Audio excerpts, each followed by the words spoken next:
My name is मधु भल्ला। आज का जो टॉपिक है वो रियल नंबर है, क्लास 10th के बेस है इस पे।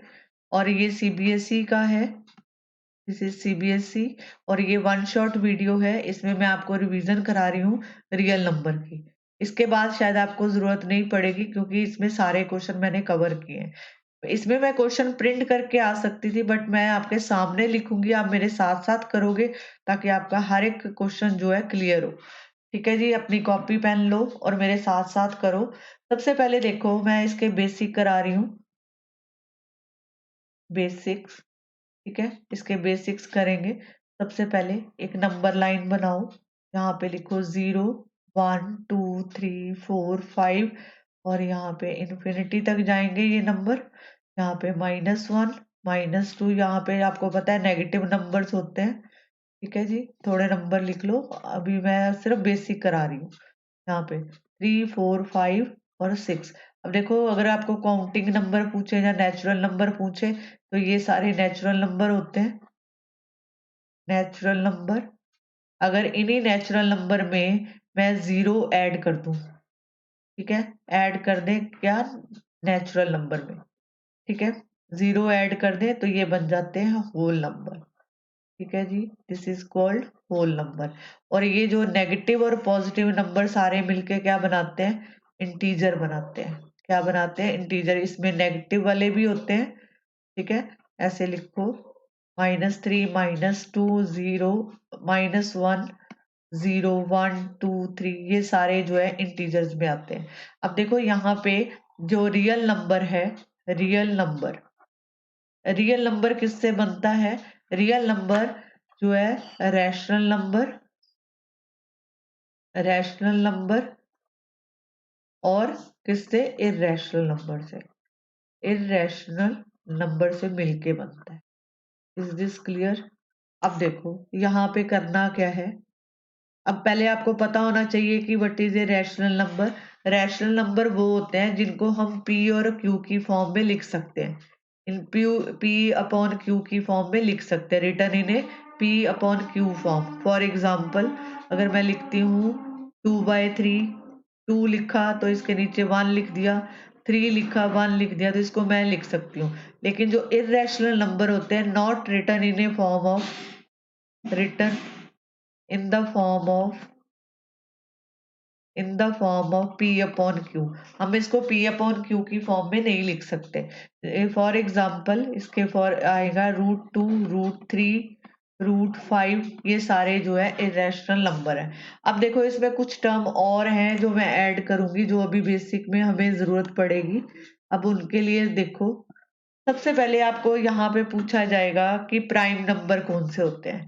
पहले तो आपको पता होना चाहिए कि प्राइम नंबर्स कौन से होते हैं, जो जैसे अपने ही टेबल से वो डिवाइड होते हैं, जैसे 2 3 5 7। ठीक है, ऐसे नंबर जाएंगे, ये प्राइम नंबर होते हैं। एक होते हैं composite number, composite number, composite number वो होते हैं जो मोर देन प्राइम नंबर होता है यहाँ पे। ठीक है जी, जैसे मैं लिखूं यहाँ पे 16। ठीक है, इसके फैक्टर जो है ये देखो क्या बन सकते हैं, यहाँ पे हम लिखेंगे 2 8, इसके और फैक्टर, तो मतलब मोर देन फैक्टर जो है वो क्या बनेंगे यहाँ पे, कंपोजिट नंबर। आगे है को प्राइम नंबर, को प्राइम नंबर, को प्राइम नंबर वो होते हैं जैसे पी एंड क्यू है, तो इन नंबर में कोई भी नंबर जो है कॉमन नहीं है। जैसे मैं लिखूं 13 और 4, अब देखो इसमें से कोई नंबर कॉमन है, तो अगर कॉमन नहीं है तो हम लिखेंगे कि दिस इज ए को prime number. Is this clear. इसके बाद कुछ टर्म्स अब यूज होएंगी जो आपको ध्यान से करनी है। ये देखो, आगे मैं आपको एक क्वेश्चन कराऊंगी, इसी बेसिस क्वेश्चन होंगे, ध्यान से करो। सबसे पहले आपको पूछा जा सकता है कि smallest two digit composite number. ठीक है, ये बेसिक्स हैं, आपको पता होने चाहिए तभी आप क्वेश्चन कर पाओगे। स्मॉलेस्ट 2 डिजिट कॉम्पोजिट नंबर, तो वो होता है 10। अगर आपको बोला जाए कि smallest composite smallest composite number, तो आप लिखोगे 4। ठीक है। अगर आपको पूछा जाता है स्मॉलेस्ट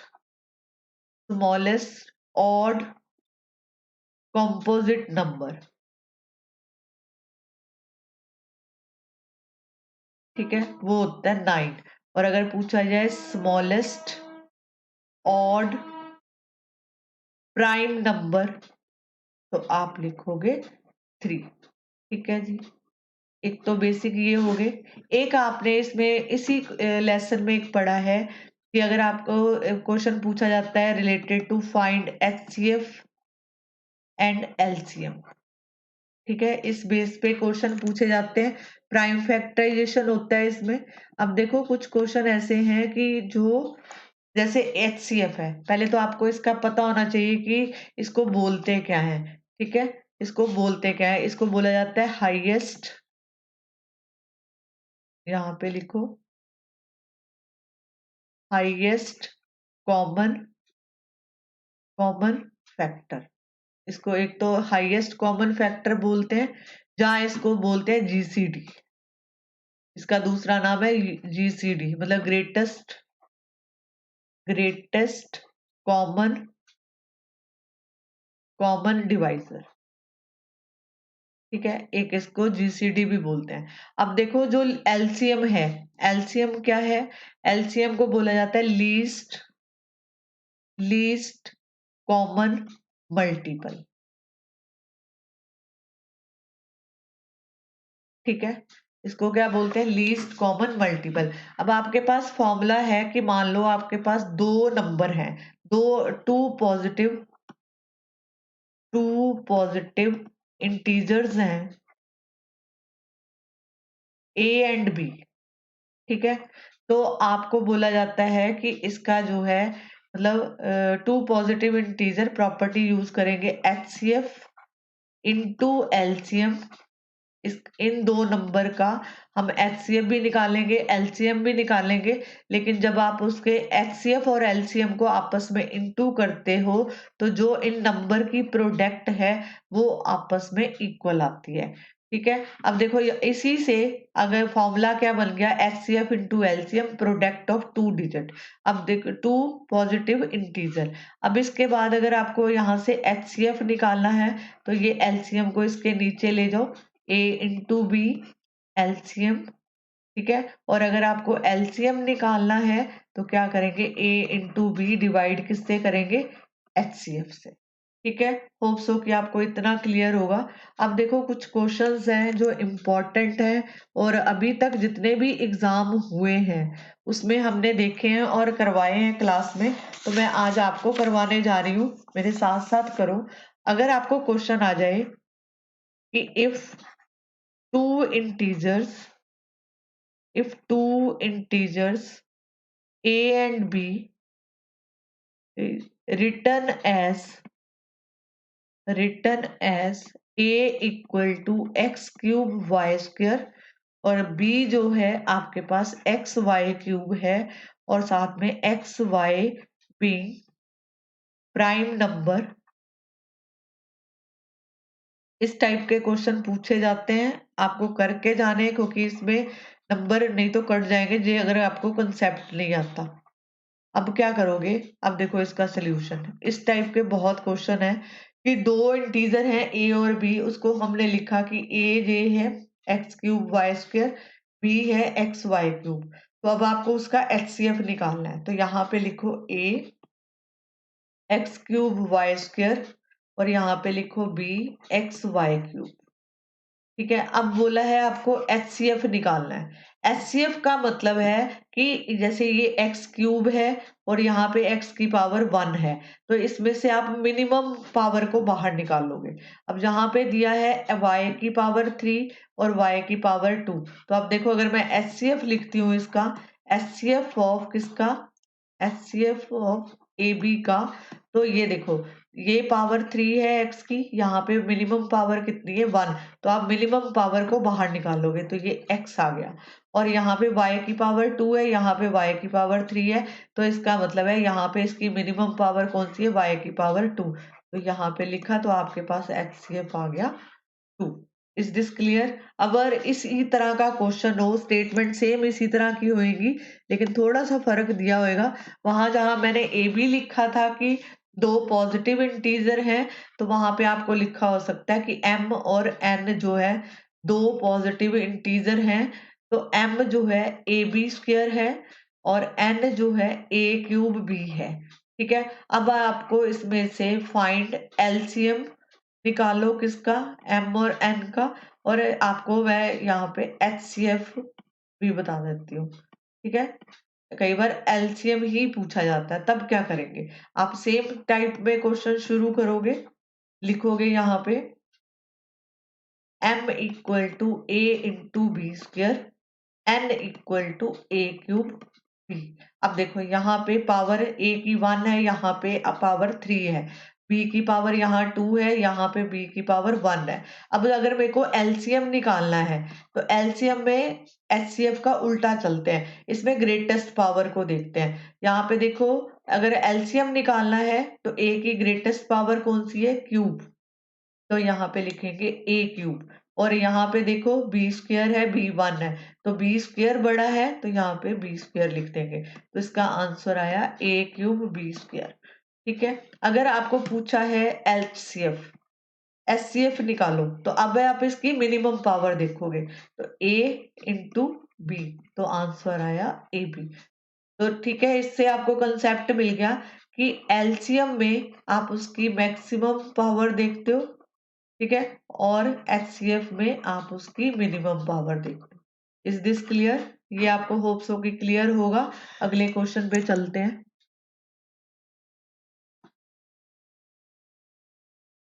अब देखो, एक क्वेश्चन आपको पूछा जाएगा कि शो दैट, क्वेश्चन नंबर 3 है, show that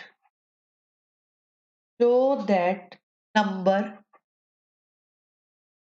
231 and 396 are not को प्राइम।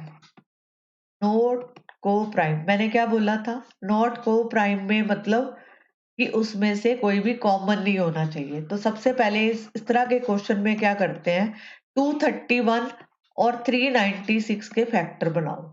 यहाँ पे हम फैक्टर बनाएंगे, तो यहाँ पे 3, यहाँ पे 77 और यहाँ पे कितना आया 7 और 11। अब जो है इसके फैक्टर बनाओ, तो यहाँ पे 3 और यहाँ पे 132, फिर 3 से जाएगा 44 आ गया। फिर हम इसको 2 से करेंगे, पहले भी कर सकते थे, 2 से स्टार्ट कर लो, वो ज्यादा बेटर रहेगा। यहाँ पे अगर मैं 2 से स्टार्ट करती हूँ, तो मैं यहाँ पे लिखती हूँ 2 1 द 2, यहाँ पे जो है 2 9 द 18 2 8 द। अब यहाँ पे 2 9 द 18 2 9 द 18, तो यहाँ पे इसको 3 से करेंगे, तो ये 3 हो गया, यहाँ पे 11 आ गया। ठीक है जी। अब इसके बाद आप क्या करो, अब आप इसके बाद क्या करो कि इसमें से इसके एचसीएफ निकालो। ठीक है, एचसीएफ निकालो, कैसे करेंगे वो देखो। अब मैंने लिखा यहाँ पे 231, ठीक है, 231 के फैक्टर थे 3 7 इंटू 11 और 396 के फैक्टर हैं 3 इंटू 3 इंटू 2 इंटू 2 इंटू 11। ठीक है, अब देखो यहां से इसका एचसीएफ निकालो, 3 और 3 कॉमन है और यहाँ पे 11 और 11 कॉमन है। मैं इसको ठीक कर देती हूँ।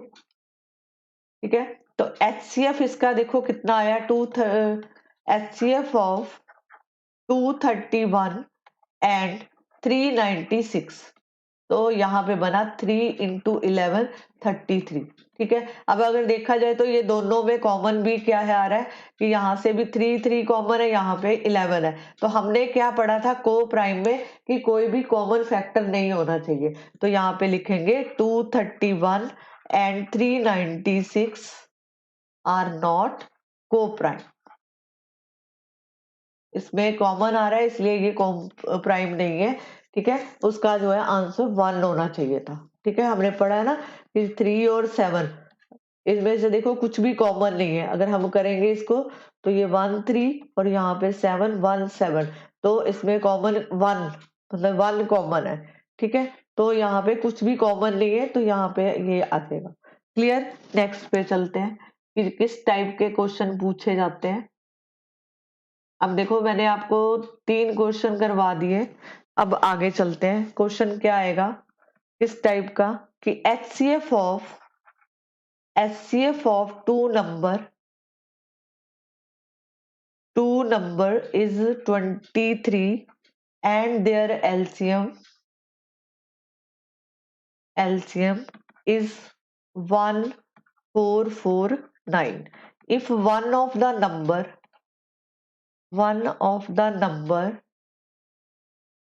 is 161, and then find the other number. The other number. ठीक है। अब क्वेश्चन ध्यान से पढ़ो। HCF ऑफ टू नंबर, दो नंबर है जिनका HCF 23 दे रखा है और उनका जो LCM है दो नंबर का वो कितना दे रखा है 149। अब आपको बोला कि उनमें से एक नंबर आपके पास कितना है 161, तो आपको दूसरा नंबर निकालना है। ठीक है, तो जो जो आपको गिवन है पहले लिख लो। यहाँ पे सोल्यूशन में लिखोगे HCF ऑफ टू नंबर 23 और LCM ऑफ टू नंबर 1449 और वन ऑफ द नंबर 161। तो आपको बोला है फाइंड द अदर नंबर, मतलब other number, let other number be x, आप इसको x मान लो। अब जो फॉर्मूला मैंने स्टार्टिंग में लिखवाया था अगर आपको याद होगा तो वो था HCF into LCM into one number into other number. ठीक है, स्टार्टिंग में हमने किया था। तो जो जो गिवन है सामने HCF आपको पता है 23 है, LCM कितना है 1149 है और वन नंबर कितना है 161 है और इंटू x। अब इसको जो है यहाँ पे x निकाल लो तो 31449 और यहाँ पे 161। ठीक है, अब इसको कट करो, ये जो है 7 से जाएगा। ठीक है, और ये अगर कटेगा इसके साथ तो यहाँ पे आंसर आ जाएगा 207। ठीक है, होप सो कि आपको ये क्लियर होगा। ये कंसेप्ट आपको पूछा जाता है। मैं आपको हर एक टाइप का एक एक क्वेश्चन करा रही हूँ ताकि आपको पेपर में कोई दिक्कत ना हो। ठीक है, अब देखो जो क्वेश्चन मेनली पूछा जाता है, अब देखो क्वेश्चन आपको इस तरह का पूछा जाएगा कि is 7 into 5 into 3 into 2 + 3 A composite number. इस टाइप के क्वेश्चन पक्का आएंगे आपको। ठीक है, जो मैं टाइप करा रही हूँ डिजिट चेंज हो सकता है बट क्वेश्चन यही रहेंगे।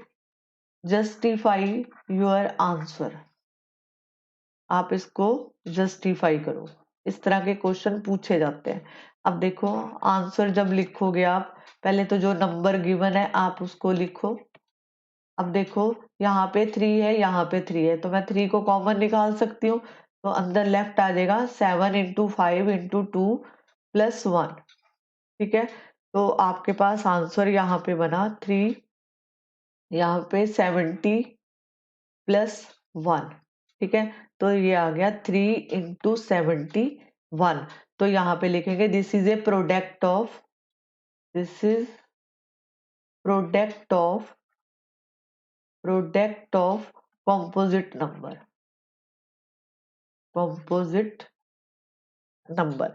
ठीक है, तो ये जो है प्रोडक्ट है कॉम्पोजिट नंबर की। इसके मोर देन 3 फैक्टर हैं तो ये जो है यहाँ पे बनेगा composite number. Is this clear? एक तो इस टाइप के क्वेश्चन आपको पूछे जाते हैं। एक अब इस तरह के क्वेश्चन होता है अब देखो ये क्वेश्चन है, ये इंपॉर्टेंट है। कैन द नंबर 6 की power n being a natural number and with end with digit 5 give reason. ठीक है, ये आपसे पूछा जाता है। अब देखो यहाँ पे पूछा है कैन द नंबर 6 की power n being a natural number, n जो है कोई नेचुरल नंबर होगा, तो एंड विद डिजिट 5। अब खुद देखो, अगर 5 होने, अगर कह रहे हैं कि उसका कोई भी डिजिट जो है, यहाँ पे मान लो 6 के साथ कोई भी जो इसका प्लेस है, यूनिट प्लेस, यहाँ पे एंड जो है 5 से होना चाहिए, तो 5 होने के लिए 5 का होना जरूरी है। ठीक है, लेकिन अगर आप 6 के फैक्टर बना रहे हो, खुद देखो 2 into 3, ठीक है, 2 into 3 बन रहे हैं, यहाँ पे 5 तो कहीं भी नहीं आ रहा लास्ट में। ठीक है, तो इसका मतलब है कि इसका जो एंड है वो 5, मतलब इससे नहीं होगा। ठीक है, अब इसको लिखना कैसे है वो देखो। अब यहाँ पे सबसे पहले तो आप इसके लिखो कि नो प्राइम फैक्टर ऑफ 6 की पावर n, इसको मैं ये लिख सकती हूँ 2 की पावर n, 3 की पावर n। यहाँ पे लिखा, तो यहाँ पे लिखो it does not have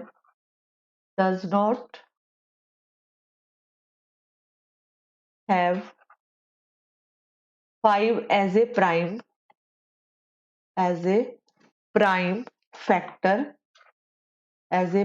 factor और so 6n can not end with digit 5। ठीक है, मतलब कि अगर किसी को भी, जैसे हम बोले कि अगर इसके पीछे जो है 0 होता, अगर यहाँ पे 0 लिखा होता, तो एंड जो है 0 होना है चाहिए। तो अगर 0 होने के लिए यहाँ पे या तो वो उसके ऊपर जो 2 के फैक्टर आने चाहिए और 5 का फैक्टर आना चाहिए। ठीक है, लेकिन अगर 6 देखो तो इसमें एंड किससे हो रहा है, 2 और 3 से हो रहा है। यहाँ पे ये वाला जो है ना, 2 का फैक्टर तो है लेकिन 5 प्रेजेंट नहीं है, तो इसका एंड जो है 0 से भी नहीं होगा। दोनों तरह के क्वेश्चन है आपकी बुक में, ये मैंने एक्स्ट्रा क्वेश्चन लिया, आपकी बुक में 0 के साथ दिया हुआ है। ठीक है, तो 0 होने के लिए जहां तो उसमें 2 और 5 का फैक्टर आए, ठीक है, वो जरूरी है। और अगर सिर्फ लिखा है 5 का, तो 5 होने के लिए उसको 5 होना जरूर, वहां पे 5 का प्रेजेंट होना जरूरी है। Is this clear? एक तो इस टाइप का क्वेश्चन है। अगर यही क्वेश्चन ऐसे आ जाए कि 14 की पावर n, अब देखो 14 के फैक्टर क्या होते हैं, 2 की पावर n, 7 की पावर n। अब देखो 2 तो है लेकिन यहाँ पे जो है 7 है। ठीक है, अगर मैं इसको लिखती कि एंड विद डिजिट 0, तो 0 के लिए यहाँ पे जहाँ तो वो 2 और 2 के फैक्टर हो या 5 ये हो। ठीक है, यहाँ पे 2 तो प्रेजेंट है लेकिन 5 नहीं है, तो इसका मतलब है कि इसका एंड भी 0 के साथ नहीं हो सकता। और अगर लिखा होता कि इस जैसे यही क्वेश्चन था, तो मैं इसको चेंज कर दूं, कैन द नंबर 14 की power n being a natural number and with the digit 5। अब देखो 14 के फैक्टर क्या होते हैं, 2 की पावर n, 7 की पावर n। अब यहाँ पे देखो कि अगर उसको 5 होना है तो वहां पे 5 लास्ट में होना जरूरी है, यहाँ पे तो 5 डिजिट आ ही नहीं रहा, तो इसका मतलब इसका एंड भी उससे नहीं होगा। ये क्वेश्चन वेरी इंपॉर्टेंट है, आपसे पूछा जाता है। अब बारी आती है कुछ ऐसे क्वेश्चंस की जिसमें जो है आपको पूछा जाता है कि बताओ कि ये रैशनल नंबर है या नहीं है। ठीक है, इस टाइप का क्वेश्चन है, क्वेश्चन को कैसे भी मोल्ड करेंगे। ठीक है, कैसा है वो लिखो, show that 5 minus 2 root 3 is an irrational number। irrational number, ठीक है, ये पूछा है इरेशनल नंबर। इस तरह के क्वेश्चन बहुत पूछे जाते हैं। ठीक है, यहाँ पे लिखेंगे सोल्यूशन लिखो, यहाँ पे इसको लेट करो, यहाँ पे लेट लिखेंगे, let 5 minus 2 root 3 is rational number. ठीक है, हमने लिखा कि रैशनल नंबर है तो दैट मीन हम उसको P अपॉन Q की फॉर्म में लिख सकते हैं। ठीक है, अब ये वाले 5 को इस तरफ ले जाओ, राइट साइड में, -2√3, यहाँ पे P/Q, यहाँ पे बना -5, -2 मल्टीप्लाई में √3, तो ये आएगा P-5Q/Q। ठीक है, अब इस माइनस के साइन को बैलेंस करना है, तो मैं इसको बैलेंस देखो कैसे कर रही हूँ। मैं जो राइट साइड पे 5Q इधर लिखा है ना, तो इसको उधर ले जाऊंगी, तो ये आएगा।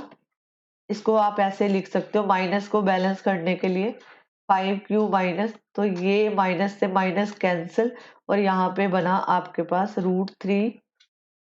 ठीक है, 5Q माइनस P/Q, ये 2 को भी नीचे ले आओ, तो √3, यहाँ पे बनेगा 5Q माइनस P/, यहाँ पे 2Q।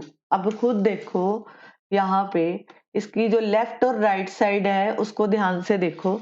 यहाँ पे A और यहाँ पे जो Q और P है वो इंटीजर्स हैं। ठीक है, और ये वाला जो है ये इरेशनल नंबर है, इरेशनल नंबर है √3 वाला, और ये जो है रैशनल नंबर है। तो ये जो है इरेशनल नंबर कभी भी इक्वल टू रैशनल नंबर नहीं होता, रैशनल नंबर। तो यहाँ पे आप लिखोगे कि our our supposition is wrong, our supposition is wrong, so 5 -2√3 is an irrational number, irrational number. ठीक है, इस तरह के क्वेश्चन आपको पूछे जाते हैं। अब देखो,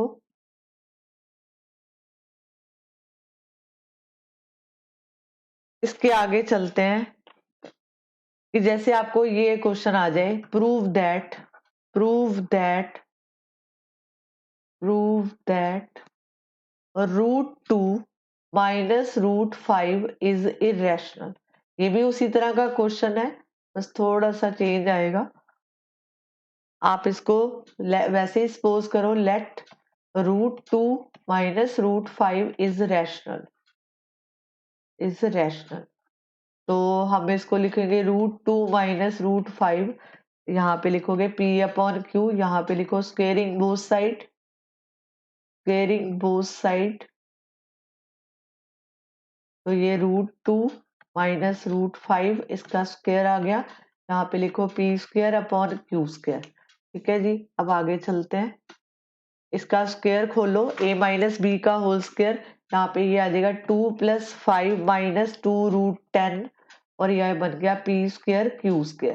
तो this is 7 - 2√10 P²/Q² minus 2√10 P²/Q² -7। ठीक है, अब इसको चेंज करते हैं।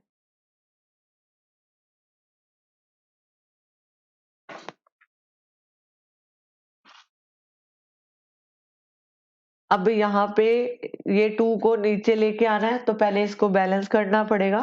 तो यहाँ पे लिखेंगे 2√10, यहाँ पे आएगा, एक मिनट मैं इसको स्क्रीन को पीछे कर रही हूँ।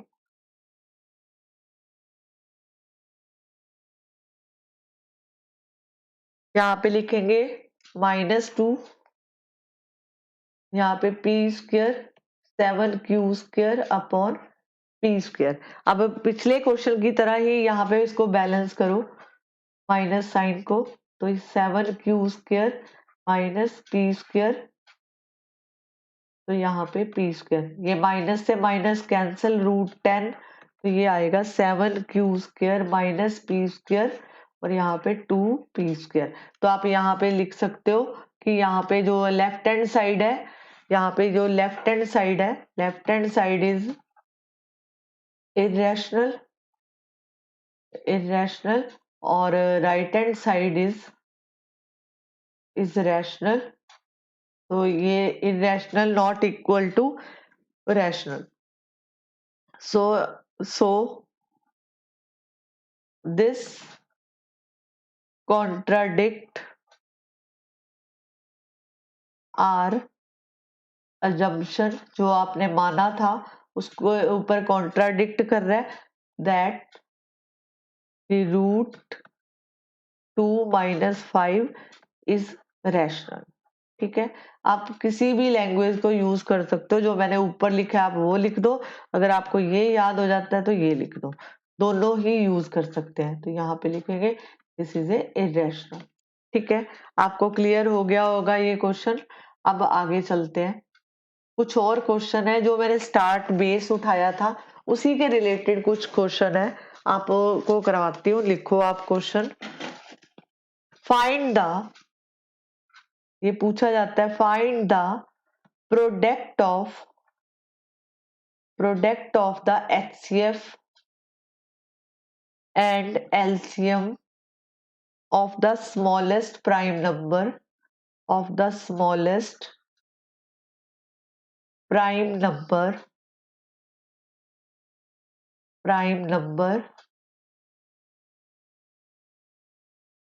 and the smallest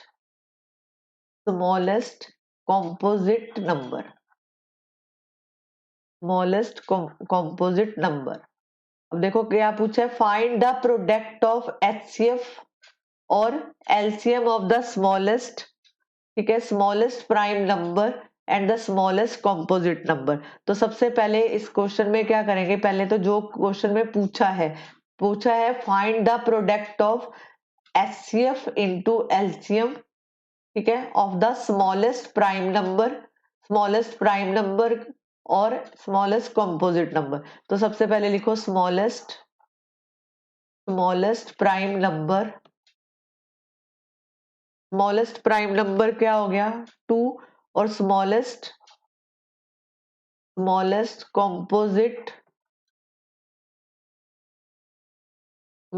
composite number equal to 4।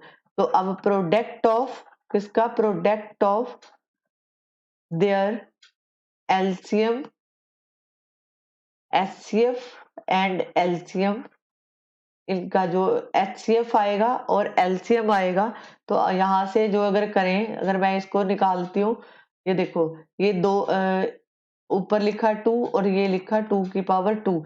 अब देखो HCF निकालना है, तो HCF क्या होएगा मिनिमम, तो यहाँ पे कितना आ जाएगा 2। ठीक है, और अगर मेरे को LCM निकालना है इन दोनों नंबर का, तो यहाँ पे मैक्सिमम कौन सा है 2 की पावर 2। ठीक है, तो ये आ गया 2 × 4, that mean this is 8।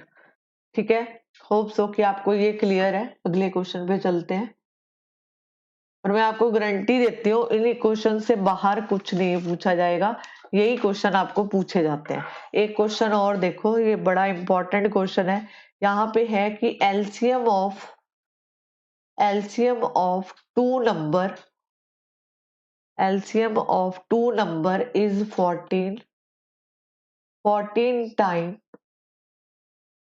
their HCF, 14 time of their HCF.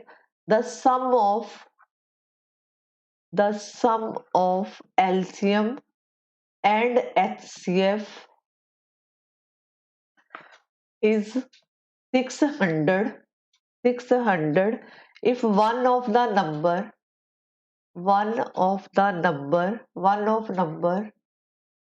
number is 280. Find the other number. ठीक है, the LCM of two number is 14 times their HCF. The sum of LCM and HCF is 600. अगर if one number is 280 तो find the other number। जो question में statement दे रखी है ना, पहले तो उसको लिखते हैं। सबसे पहले लिया है कि LCM ऑफ, मैं यहां से लिख रही हूँ, LCM ऑफ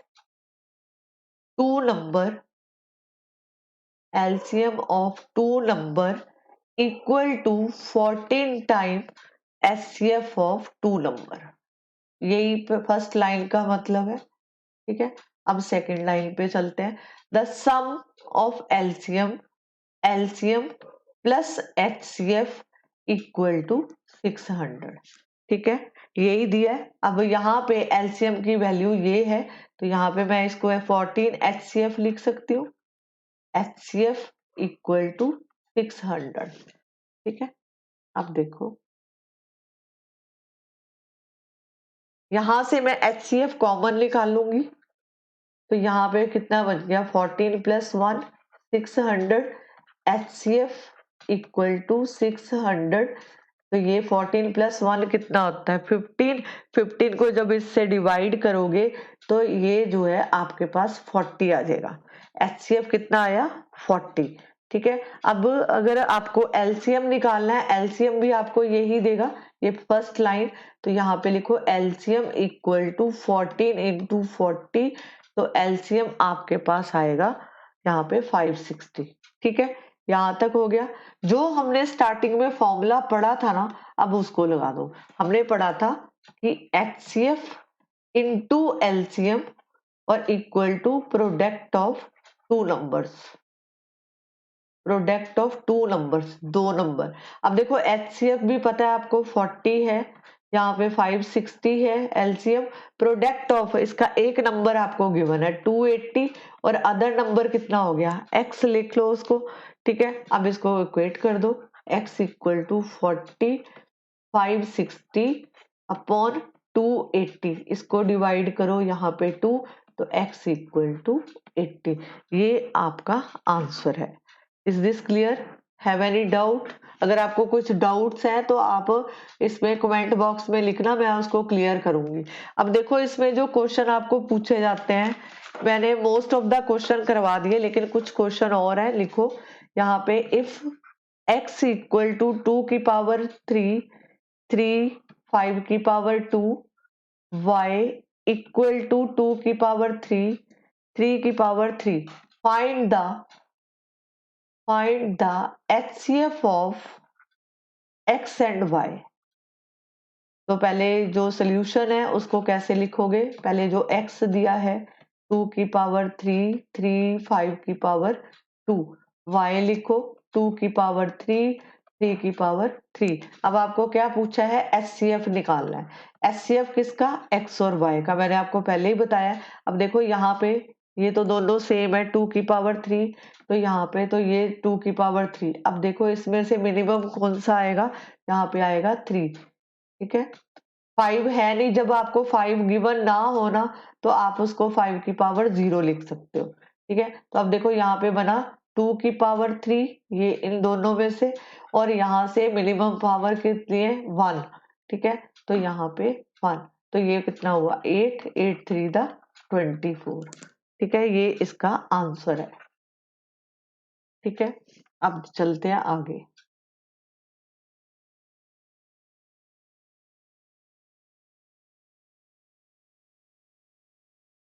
अगला क्वेश्चन लिखो, यहाँ पे पूछा जाता है find LCM of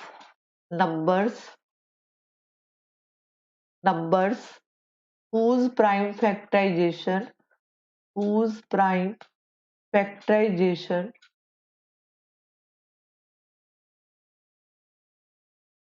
are expressible as 3 into 5 की पावर 2 and 3 square into 7 की पावर 2। सोल्यूशन, पहले तो ये लिखो 3 into 5 स्क्वायर, तो यहाँ पे लिखो 3 की पावर 2, यहाँ पे 7 स्क्वायर। ठीक है, अब यहाँ पे देखो ऊपर 7 नहीं है, तो यहाँ पे 7 की पावर 0 कर दो और यहाँ पे 5 की पावर 0 कर दो। अब देखो आपको क्या पूछा है, फाइंड द LCM। LCM पूछा है, तो अब देखो इसमें हाईएस्ट पावर कौन सी है 3 की पावर 2, तो यहाँ पे लिख दिया 3 की पावर 2। अब इन दोनों में से देखो 5 की पावर 2 और 0, तो 5 की पावर 2 हाईएस्ट है, वो लिख दी। अब 7 वाले में से लिखो, तो यहाँ पे 7 की पावर 2। ठीक है, इसमें क्या लिखेंगे 7 की पावर 2, तो अब इसको लिखो 9 25 और इंटू 49, तो ये आपको आंसर देगा 11025। ठीक है, होप सो कि आपको ये क्वेश्चन पसंद आएंगे, क्योंकि इससे आपका बोर्ड का पेपर वेरी इजीली हो जाएगा। इसी क्वेश्चन के बाहर से कोई भी क्वेश्चन नहीं पूछा जाएगा। ठीक है, इसी टाइप के क्वेश्चन आपको पूछे जाते हैं। अब देखो एक टाइप मैं स्टेटमेंट वाला सम बताती हूँ। अगर जैसे स्टेटमेंट वाले सम में स्टेटमेंट वाले जितने भी सम आपकी बुक में दे रखे हैं, जैसे आपकी एनसीईआरटी का एग्जाम्पल है बर्फी वाला क्वेश्चन, और भी एक दो क्वेश्चन ऐसे हैं, वहां पे ना कुछ टर्म यूज करी जाती हैं। अगर तो लिखा है मिनिमम, मिनिमम, ठीक है, इसका मतलब होता है कि आपको एलसीएम निकालना है, और जहां पे लिखा होगा मैक्सिमम, मैक्सिमम वहां पे आपको एचसीएफ निकालना होगा। ठीक है जी, उसका मतलब ये होता है। बाकी वो सारा कुछ आपको स्टेटमेंट में दिया होता है। अब जैसे एक क्वेश्चन करवा रही हूँ, लिखो फाइंड द ग्रेटेस्ट नंबर, ये क्वेश्चन इस टाइप का क्वेश्चन वेरी इंपॉर्टेंट है। Greatest number that will divide, will divide 4, 5, 572 and 699, leaving remainder। ये क्वेश्चन वेरी इंपॉर्टेंट है, इस टाइप का क्वेश्चन आएगा। अगर आपको और भी प्रैक्टिस करनी है तो आप आरडी शर्मा खोल के कर सकते हो, उसमें बहुत क्वेश्चन है। 4, 5, 6। अब देखो ये आपको दिया है, आपको जो है इसका सोल्यूशन निकालना है। तो ये जो नंबर दिए हैं ना, उनमें से इनके ये जो है रिमाइंडर बोला है कि अगर ग्रेटेस्ट नंबर, ग्रेटेस्ट नंबर वो फाइंड करो, ग्रेटेस्ट नंबर वो जो डिवाइड करेगा इसको रिमाइंडर देगा 4, 5 और 6। आपने क्या करना है, 445 में से 4 माइनस कर दो, तो ये आपके पास बना 441। 572 में से 5 माइनस कर दो, तो ये आपके पास बना 567। और 699 में से अगर आप 6 माइनस करते हो तो आपको ये देता है 693। इसके बाद आप इनके फैक्टर बनाओ। 441 कि अगर आप फैक्टर बनाओगे तो ये आपको 3 × 3 × 7 × 7 देगा। तो दैट मीन इसको आप ये लिख सकते हो 3 की पावर 2, 7 की पावर 2। इसी तरह आप 5, 6, 7 के फैक्टर बनाओ, तो 3 × 3 × 3 × 3 × 7, दैट मीन 3 की पावर 4 × 7। 693 इसके फैक्टर बनेंगे 3 × 3 × 7 × 11, तो ये बना 3 की पावर 2, 7 × 11। Is this clear? अब इसका एचसीएफ ढूंढना है आपको। एचसीएफ देखो, इनमें से जो है लीस्ट 3 में से मिनिमम पावर कौन सी है इसमें, ये देखो। ठीक है, तो यहाँ पे देखो 3 की पावर 2 आ जाएगा। अगर मैं 7 की बात करूं तो 7 में से लीस्ट कौन सा आएगा, 7, तो यहाँ पे कितना आएगा, 7। अब देखो इसमें सभी में ऊपर वालों में 11 नहीं है, तो 11 की पावर 0। तो यहाँ पे अगर देखा जाए तो मिनिमम अगर आप लिखते हो 11 की पावर 0, तो ये जो है बनता है 9, ये बनता है 7। अगर किसी की भी पावर 0 हो तो आंसर होता है 1। अगर मैं 9 की पावर 0 लिख दूं तो ये इसका आंसर भी कितना होगा, 1। तो ये कितना आएगा आपके पास आंसर, 63। ये जो है इंपॉर्टेंट क्वेश्चन है, इसको ध्यान से करो। अगर आप प्रैक्टिस करोगे तो ये सारे क्वेश्चन आपसे आसानी से होंगे। ठीक है, बाहर से कुछ भी करने की जरूरत नहीं है, इस टाइप के क्वेश्चन ही पेपर में पूछे जाते हैं। इसके अलावा कोई ऐसा क्वेश्चन नहीं है जो आपसे पूछा जाए। एक क्वेश्चन और है जो वेरी पूछा जाता है, 1-2 मार्क्स में आ सकता है। उसमें आपको ये पूछा जाएगा कि find the sum of exponent of prime factors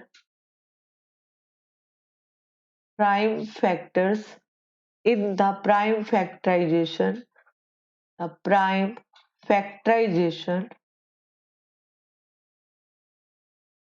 196। अब देखो 196 के फैक्टर बनाओ। ठीक है, यहाँ पे बना 298, यहाँ पे जो है 249, यहाँ पे 7 × 7। तो यहाँ पे मैं लिखूंगी 196, 2 की पावर 2, 7 की पावर 2। अब देखो ऊपर क्या लिखा है, find the sum of the exponent of prime factor. ये दोनों प्राइम फैक्टर है, इसके जो ऊपर एक्सपोनेंट पावर है उसका सम क्या है, तो आप लिखोगे 2 + 2, ये कितना होता है, 4। ठीक है, ये क्या होता है, 4। Is this clear? आपको जो है इन क्वेश्चंस को लिखना है, इन्हीं को प्रैक्टिस करना। अगर आपके प्री बोर्ड चल रहे हैं स्कूल में तो आपको इसी टाइप के क्वेश्चन जो है पूछे जाते हैं। अब देखो एक दो क्वेश्चन और है, इसके बाद ये वीडियो मैं खत्म कर दूंगी क्योंकि इसके बाद और कोई ऐसा क्वेश्चन नहीं है। लेकिन अगर हमें कोई और आगे क्वेश्चन मिलता है तो चाहे सिंगल क्वेश्चन के लिए हम वीडियो अपलोड कर देंगे, तब तक आप इसकी प्रैक्टिस करो। Is it possible, it is possible that HCF and LCM of two numbers are 24 and 540 respectively। ये क्वेश्चन आप नोट करके रख लो, जब भी तैयारी करनी है इन्हीं क्वेश्चंस को करना है, इसी टाइप के क्वेश्चन मिलेंगे। जस्टिफाई योर आंसर, क्या लिखा? Is it possible that HCF and LCM of two number 24, 540 respectively justify your answer? अब देखो आपको HCF गिवन है कितना है 24 और आपको LCM कितना गिवन है 540। ठीक है, आप LCM को डिवाइड करो HCF, यहाँ पे लिखो LCM डिवाइड बाय HCF। 540 को जब हमने 24 के साथ करा तो ये हमें ये देता है। ठीक है, 45/2, दिस इज नॉट इंटीजर, तो यहाँ पे आप रीजन दोगे since LCM is always multiple of HCF. ठीक है, जहां आप ये लिख सकते हो कि ये अगर मान लो मैं यहाँ पे एलसीएम लिखा है और नीचे एचसीएफ लिखना है तो ये कंप्लीटली डिवाइड करेगा, डिवाइड बाय एचसीएफ। यहाँ पे आप इसका नोट लिखो, नोट, ये इसकी कंडीशन है कि एलसीएम इज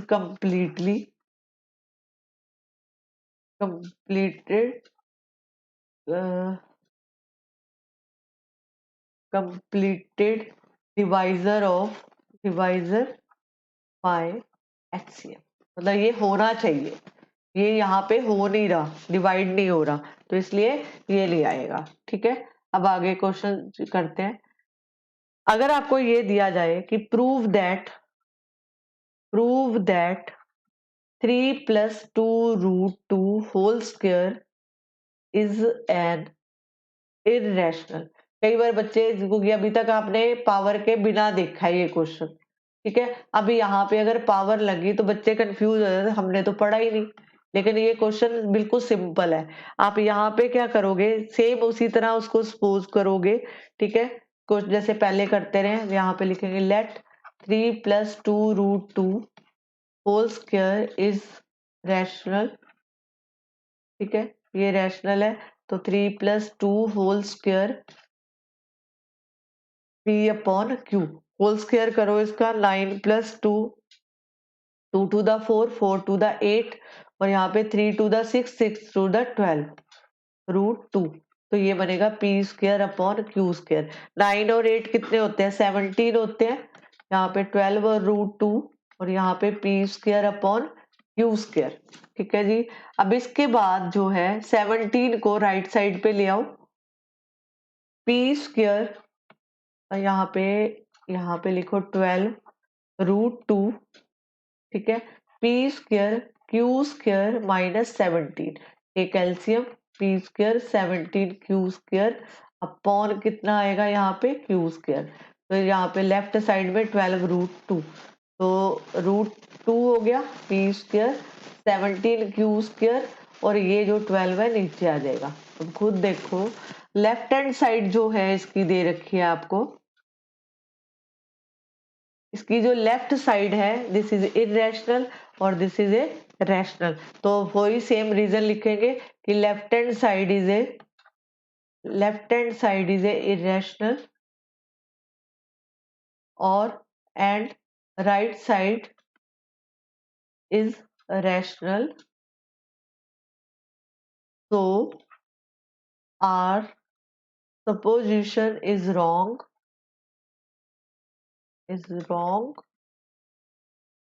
रॉन्ग। तो यहाँ पे आप लिखोगे 3+2√2 whole square is an irrational, is an irrational. ठीक है, होप तो आपने नोट कर लिया होगा। ठीक है, आपको समझ भी आया होगा। क्वेश्चन में कंफ्यूज नहीं होना कि क्वेश्चन कहाँ से दे दिया, क्वेश्चन वही है, कोई क्वेश्चन चेंज नहीं हुआ। ठीक है, अब देखो इसका ये लास्ट क्वेश्चन है। If n equal to 2 cube 4 की पावर 4 5 की power 3 7 where n is natural number, n is natural number, find the number of consecutive zeros zero in n। ठीक है, ये आपको क्वेश्चन पूछा जाता है। ये जो है सैंपल पेपर में क्वेश्चन मिला है, वेरी इंपॉर्टेंट है, ध्यान से करो। अब जो आपको स्टेटमेंट लिख के दिए ना, पहले तो उसको लिखो। ठीक है, 4 की पावर 4 5 की पावर 3 इंटू 7। आपको पूछा है एन जो है नेचुरल नंबर है, तो find the number of consecutive zero in n. N में कितने जो है जीरोस है। अब देखो सबसे पहले जीरो होने के लिए जहाँ तो वो 10 हो, 10 की पावर 2 हो, 10 की पावर 3 हो। ठीक है, ऐसे होना चाहिए, इस फॉर्म में होना चाहिए। अब देखो यहाँ पे मेरे को दिख रहा है कि 2 की पावर 3 और 5 की पावर 3 है, तो मैं पहले इसको कंबाइन करके लिखूंगी ऐसे। ठीक है, यहाँ पे मैंने लिखा एक मिनट भी, यहाँ पे मैंने क्वेश्चन में कुछ गड़बड़ की है। ये देखो यहाँ पे 3 की पावर 4 है, 3 की पावर 4, 2 की पावर 3, 5 की पावर 3, यहाँ पे 3 की पावर 4 इंटू 7। तो n इक्वल टू ये 5, अगर मैं इसको ऐसे लिखूं तो हम इसको ऐसे लिख सकते हैं। तो n इक्वल टू यहाँ पे आ जाएगा 10 की पावर 3 इंटू 3 की पावर 4 इंटू 7। तो अब इनको मल्टीप्लाई कर दो। अगर आप इसको मल्टीप्लाई करोगे सबको तो आपको मिलता है 2835000। अब अगर आपको पूछा क्या है, find the number of consecutive zero in n, तो यहाँ पे कितने जीरोस दिख रहे हैं आपको, 3। तो यहाँ पे इसका आंसर आएगा कि देयर आर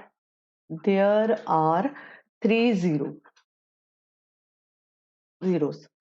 ठीक है जी, आपको एनसीईआरटी की एक्सरसाइज जरूर करनी है, वो नहीं छोड़नी, स्किप नहीं करनी, क्योंकि एनसीईआरटी के क्वेश्चन डेफिनेट लगेंगे 100%। लेकिन जो मैंने इस वीडियो में आपको करवा दिया है, आप ये वाले क्वेश्चन करना। क्वेश्चन पेपर बोर्ड का मैंने प्रेडिक्ट नहीं किया, बट इन क्वेश्चन के बाहर भी नहीं आएगा। ठीक है, इतनी मेरी गारंटी है। तो आप इन्हीं क्वेश्चन को अच्छी तरह प्रैक्टिस करो, आपके मार्क्स जो है फुल आएंगे। ठीक है, अगर आपको मेरा ये वीडियो अच्छा लगता है, ये इसको शेयर करो, मेरे चैनल को सब्सक्राइब करो। अगर आपको कुछ और क्वेश्चन पूछना है या किसी और टॉपिक के रिलेटेड वीडियो चाहते हो तो कमेंट करो और अपने फ्रेंड्स के साथ शेयर करो। Thank you very much.